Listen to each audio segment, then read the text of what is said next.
আসসালামু আলাইকুম বন্ধুরা। বেশ কয়েকদিন ধরেই ভাইরাল হয়েছিল, বেশ কয়েক মাসও হইতে পারে, পাকিস্তানি পেশোয়ারি মাংস।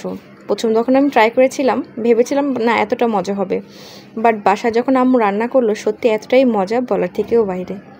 এখানে আমরা 1 কেজি পরিমাণ গরুর মাংস নিয়ে নিয়েছি। এবার আমরা নিয়ে নিব পরিমাণ মতো পেঁয়াজ। বন্ধুরা খুব সহজে কিন্তু পাকিস্তানি পেশোয়ারি মাংসটার রেসিপিটা আপনারা বাসায় তৈরি করতে পারবেন, একদম অথেন্টিক ওয়েতেই, একদম সেই স্বাদেরই কিন্তু পাকিস্তানি পেশোয়ারি মাংস। বেশ কতগুলো পেঁয়াজগুলোকে কুচি কুচি করে কেটে নিয়েছিলাম আমরা। এখন এই পেঁয়াজগুলোকে ভেতরে দিয়ে দিলাম। এরপর দিয়ে দিব আমরা আস্ত আস্ত রসুন। আপনারা চাইলে এক একটা রসুন মানে বড় কোয়ার রসুনগুলো দিতে পারেন এক একটা, বাট আমরা এখানে আস্ত আস্ত রসুন এভাবে দিয়ে দিলাম। এই পাকিস্তানি পেশোয়ারি মাংস আমার কাছে এতটাই ভালো লেগেছে, জানো না, আমি রেসিপিটার ফ্যান হয়ে গেছি। পরিমাণ মতো একটু লবণ দিয়ে দিব। আমার কাছে এতটাই ভালো লেগেছে বন্ধুরা, জাস্ট আমি বলবো আমি ফ্যান হয়ে গিয়েছি পাকিস্তানি পেশোয়ারি মাংসের রেসিপির। এবার আমরা আস্তে আস্তে আলু দিয়ে দিব পরিমাণ মতো। বেশ কতগুলো আলু দেওয়ার পরে দিয়ে দিব কাঁচামরিচ কুচি। বন্ধুরা আমরা যেহেতু একটু ঝালটা বেশি খাই, আমরা কিন্তু ঝালের পরিমাণটা কম, মানে একটু বেশি নিয়েছি, কম না একটু বেশিই নিয়েছি। এত মজা লেগেছে পাকিস্তানি পেশোয়ারি মাংসের রেসিপিটা, জাস্ট আমি এত ফ্যান হয়ে গিয়েছে, এখন শুধুমাত্র আমার এই রেসিপিই লাগবে। আর আম্মু এত মজা করে রান্না করেছে, ফুল ভিডিওটা দেখলে আসলে বুঝতে পারবেন যে কতটা মজা হয়েছে। তো আমরা এখানে 1.5 চামচ পরিমাণ নিয়ে নিব আদা। আমার কাছে এতটাই টেস্ট লেগেছে, জাস্ট আমি রেসিপিটার ফ্যান হয়ে গিয়েছি। বন্ধুরা আজকে যেভাবে দেখিয়ে দিচ্ছি এভাবে যদি বাসায় তৈরি করে খান, বাসার ছোট থেকে বড় সবাই কিন্তু রেসিপিটার ফ্যান হয়ে যাবে। এবার আমরা দিয়ে দিব পেঁয়াজ, রসুন, জিরা, কাঁচামরিচ একসাথে পেস্ট করে নিয়েছি, সেই পেস্টটা দিয়ে দিলাম আমরা পরিমাণ মতো। তো আমরা এখানে 2-3 চামচ পরিমাণ দিয়ে দিলাম পেঁয়াজ, রসুন, জিরা, কাঁচামরিচের পেস্টটা। এই পেস্টটা আমরা আগে থেকে করে নিয়েছিলাম। এবার আমরা একটা লেবুর প্রায় অর্ধেকটা পরিমাণ দিয়ে দিলাম এখানে ভিতরে। তো আমরা এখানে একটা লেবুর এখানে চিপড়িয়ে দিলাম।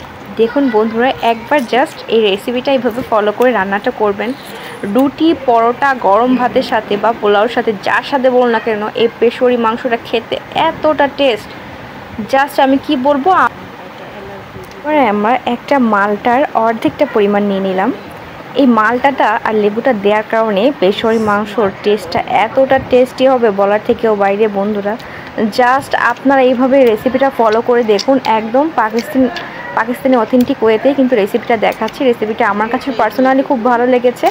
আপনাদের কাছে যদি ভালো লেগে থাকে অবশ্যই একটা লাইক, কমেন্ট, শেয়ার করতে ভুলবেন না। একদম পুরো ভিডিওটা দেখবেন আর দেখবেন রেসিপিটা কেমন হয়েছে। পুরো রসটাকে চিপড়ে নিলাম আমরা এইভাবে, একদম ভালো করে চিপড়ে নিতে হবে। আমরা 2টা মালটার খোসা নিয়ে নিয়েছি ভালো করে ধুয়ে পরিষ্কার করে। এবার এই মালটার খোসাটাকে পাতলা পাতলা করে কেটে আমরা কিন্তু ভিতরে দিয়ে দিব। এবার লম্বা লম্বা করে কেটে নিয়েছি।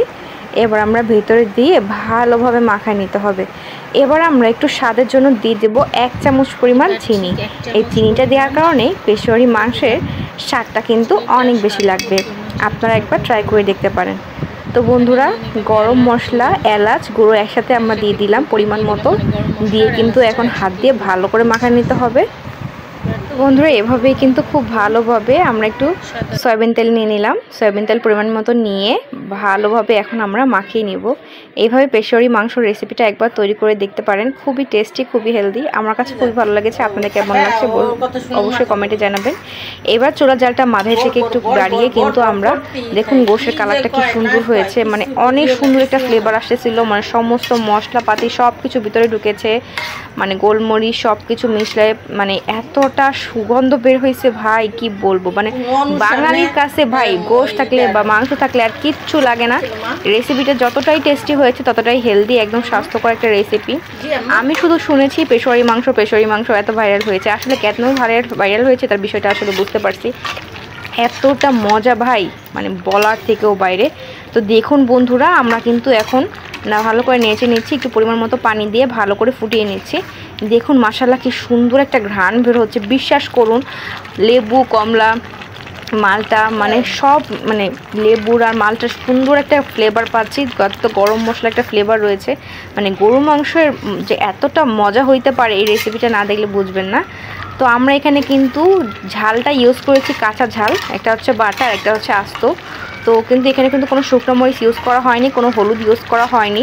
এইগুলো ইউজ না করেও যে এত মজাদার একটা রেসিপি রান্না করা হয়, এই রেসিপিটা না দেখলে আসলে বোঝা যেত না। তো দেখুন বন্ধুরা, প্রায় অনেকটা সেদ্ধ হয়ে গিয়েছে, কি সুন্দর একটা কালার চলে আসছে। বিশ্বাস করুন বন্ধুরা, শুধু সুন্দর একটা কালার না, খেতেও হয়েছে অসাধারণ। শুকনো মরিচ ছাড়া আর হলুদ ছাড়াও যে এত সুন্দর গরুর মাংস রান্না করা যায়, এই পাকিস্তানি পেশোয়ারি মাংস রেসিপি না দেখলে বুঝতাম না। তো আমরা এখানে আধা কেজির দুধ নিয়েছি। এখানে আপনারা চাইলে যে কোনো দুধ লিকুইড করে ইউজ করতে পারেন। বেশ পরিমাণ কিন্তু আমরা দুধ দিয়ে দিয়েছি, প্রায় হচ্ছে আধা কেজির পরিমাণ দিয়েছি, বা অর্ধেকটা দিতে পারেন আপনাদের স্বাদ অনুযায়ী। আপনারা যতটুকু রান্না করবেন সেই পরিমাণ বুঝে শুনে দেবেন। তো এখানে আমরা প্রায় বেশি অর্ধেকটাই ঢেলে দিয়েছিলাম সেদ্ধ হওয়ার জন্য। দেখেই বুঝতে পারছেন আসলে কি পরিমাণ দেওয়া হয়েছে দুধের পরিমাণটা।